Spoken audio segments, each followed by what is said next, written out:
Ready start. Jammu Kashmir आरक्षण विधेयक और जम्मू कश्मीर पुनर्गठन विधेयक को लोकसभा में मंजूरी मिल जाने के बाद उम्मीद जगी है कि जल्दी ही वहां लोकतांत्रिक प्रक्रिया बहाल हो सकेगी। दो केंद्र शासित प्रदेशों में विभक्त कर दिए गए राज्य को फिर से पुराना ढांचा मिल सकेगा। जम्मू कश्मीर में परिसीमन का काम लंबे समय से चल रहा था और सरकार कहती थी कि परिसीमन का काम पूरा हो जाने के बाद वहां चुनाव प्रक्रिया शुरू की जा सकेगी। अब आरक्षण और पुनर्गठन कानूनों में संशोधन के बाद वहां विधानसभा में सीटों की संख्या 107 से बढ़कर 114 हो गई है। उनमें 9 सीटें अनुसूचित जनजाति के लिए आरक्षित की गई हैं। 2 सीटें घाटी से विस्थापितों के लिए और 1 सीट पाक अधिकृत कश्मीर से विस्थापितों के लिए आरक्षित की गई है।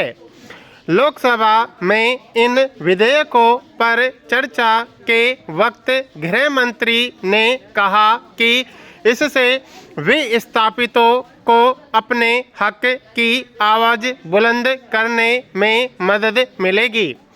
हालांकि परिसीमन को लेकर जम्मू कश्मीर की राजनीति में सक्रिय दलों ने कई तरह की आपत्ति दर्ज कराई थी और परिसीमन दल के साथ सहयोग न करने का फैसला किया था, मगर स्थानीय लोगों की मांगों और उनकी इच्छाओं के अनुरूप पुनर्गठन अधिनियम को अंतिम रूप दिया गया।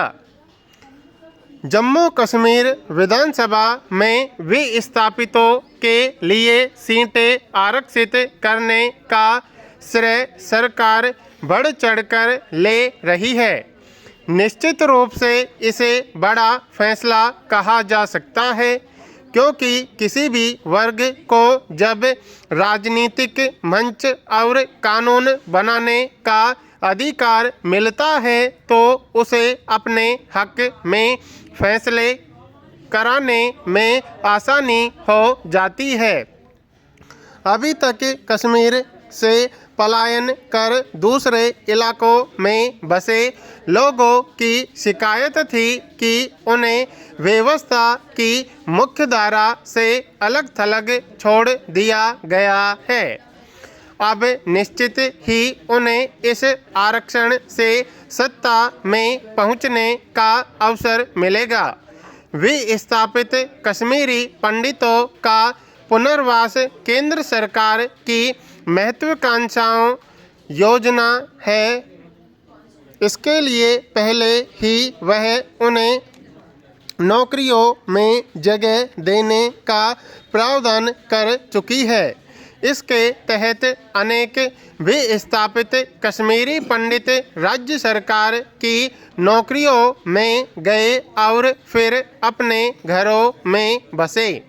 हालांकि सरकार का इरादा है कि सभी विस्थापितों को घाटी में फिर से बसाया और उनकी कब्जा कर ली गई जमीन जायदाद को वापस दिलाया जाए, मगर इस दिशा में अपेक्षित कामयाबी नहीं मिल पाई है।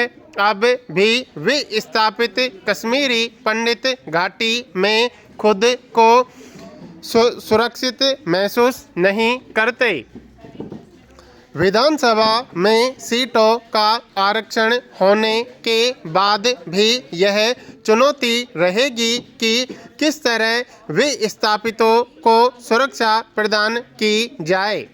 जो लोग लौटकर घाटी में बसे हैं उन्हें आतंकी हमलों का भय सताता रहता है। पिछले कुछ सालों में कई कश्मीरी पंडित लक्षित हमलों का शिकार भी हुए हैं। पिछले वर्ष इसे लेकर कश्मीरी पंडितों ने फिर से घाटी से पलायन का इरादा जताया था। हालांकि सरकार उन्हें सुरक्षा प्रदान करने और आतंकवादी गतिविधियों को पूरी तरह समाप्त करने के अपने संकल्प पर दृढ़ है। देखना है इसमें उसे कितनी कामयाबी मिल पाती है। फिलहाल सबकी नज़र इस बात पर है कि वहां कब चुनाव कराए जाएंगे। इसे लेकर सर्वोच्च न्यायालय भी पूछ चुका है।